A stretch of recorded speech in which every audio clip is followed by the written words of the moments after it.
பார்த்தா அந்த புறாவோட ரெக்கைய வாயாலேயே கடிச்சு துப்பிக்கிட்டு இருக்காரு.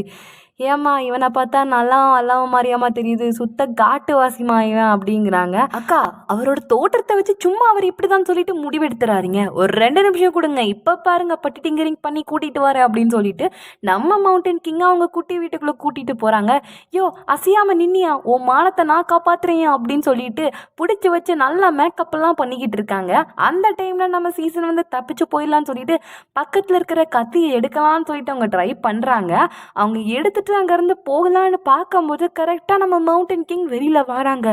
கொரிலா மாதிரி உள்ள போனவன் அப்படியே ஹேண்ட்ஸம் மேனா மாதிரி வெளியில வந்துட்டானே அப்படின்னு சொல்லிட்டு நம்ம சீசனும் ஆச்சரியமா பார்த்துக்கிட்டே இருக்காங்க. நம்ம மவுண்டன் கிங் வேற லைட்டா சிரிக்கிறாங்க.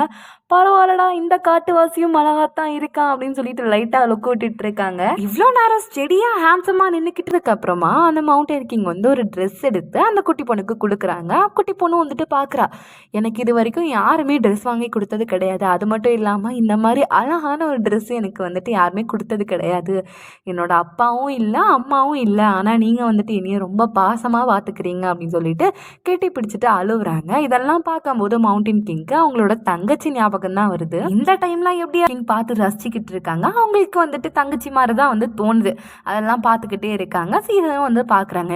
இப்போ இவங்க 2 பேரும் வந்துட்டு ரெக்கையெல்லாம் பிச்சு போட்டாங்களா அந்த புறா வராங்க.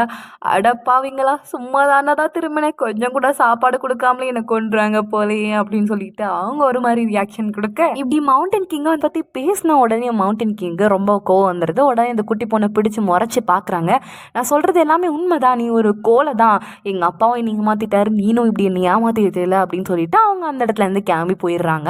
மவுண்டன் கிங்க்கு செம வருத்தமாயிருது. என்னடா இது, நம்ம வந்து அவளை தங்கச்சி இடத்துல வச்சு பார்த்தோம், ஆனால் அவளும் இப்போ இல்லையே, நம்மளுக்குன்ட்டு இருந்த ஒரு உறவும் போயிட்டாலே அப்படின்னு சொல்லிட்டு ரொம்ப வருத்தப்பட்டுக்கிட்டே இருக்கும்போது சீசன் வந்து சொல்கிறாங்க, எனக்கு மார்ஷல் ஆர்ட்ஸ்னால் ரொம்ப பிடிக்கும், நான் மற்ற பொண்ணுங்களை மாதிரி இருக்க விரும்பல, தனித்துவமாக இருக்கணும்ட்டு ஆசைப்பட்டேன், ஆனால் எங்கள் அண்ணன் என்னோட பாதுகாப்பு மட்டும்தான் வந்துட்டு பார்த்துட்டு இருந்தாரு, நான் பாதுகாப்பாக இருக்கணும்னு தான் நினச்சாரு, அதனாலேயே கத்தியெல்லாம் எடுத்து ஒழிச்சு வச்சிருவாரு, ஆனால் அது எதுவுமே என்னை தடுக்கவே இல்லை, நான் இப்போ வந்துட்டு எனக்கு பிடிச்ச மாதிரி தான் இருக்கேன் அப்படின்னு சொல்கிறாங்க. இதெல்லாம் கேட்கும்போது அவங்களுக்கு வந்துட்டு அந்த குட்டி பொண்ணை தான் ஞாபகம் வருது. அவள் தைரியமாக இருக்காளேன்னு சொல்லிட்டு இவங்களுக்கு வந்துட்டு கொஞ்சம் சந்தோஷமாக தான் இருக்குது. ஒரு சோகத்தோடையும் வருத்தத்தோடையும் வெளியில் போய்கிட்டு இருக்கும்போது யோடா கரெக்டாக வந்துடுறாரு. டேய் நீ தானடா என் தங்கச்சியை கொன்ன, அடே மவுண்டன் கிங்கை உன்னை சும்மா விட மாட்டேன்டா, இன்னைக்கு உன்னை கொல்லாமல் விட மாட்டேன் அப்படின்னு சொல்லிட்டு 2 பேருக்கும் நடுவில் ஃபைட் நடக்க, அவர் கற்றுக்கிட்ட முத்த வித்தையும் இறக்க, நம்ம மவுண்டன் கிங்கும் அவருக்கு தெரிஞ்ச வித்தையும் இறக்க, இப்படி மாறி மாறி சண்டை போட்டுக்கிட்டே இருக்கும்போது நம்ம சீசன் வந்து அப்படியே லைட்டாக தவுந்து வராங்க. தங்கச்சிம்மா நீ உயிரோட தான் இருக்கியா, நீ செத்து புட்டையெல்லாம் நினச்சேன், உயிரோட தான் இருக்கியா அப்படின்னு சொல்லிட்டு அவங்க கையை பார்க்குறாங்க. பார்த்து அடிபட்டு, என் தங்கச்சியோட அடிப்படை வச்சா இருடா உனக்கு வைக்கிற வேட்டை அப்படின்னு சொல்லிட்டு 2 அக்குபஞ்சரை யூஸ் பண்ணி அப்படியே அசை விடாம பண்ணிடுறாங்க. அதெல்லாம் அவனை விட்டு நான் வந்துட்டு உன் கூட வீட்டுக்கு வரேன், நம்ம வீட்டுக்கு போயிடலாம் அப்படின்னு சொல்லிட்டு 2 பேரும் அங்க இருந்து கிளம்பி போயிடுறாங்க. வீட்டுக்கு போன உடனே கையில்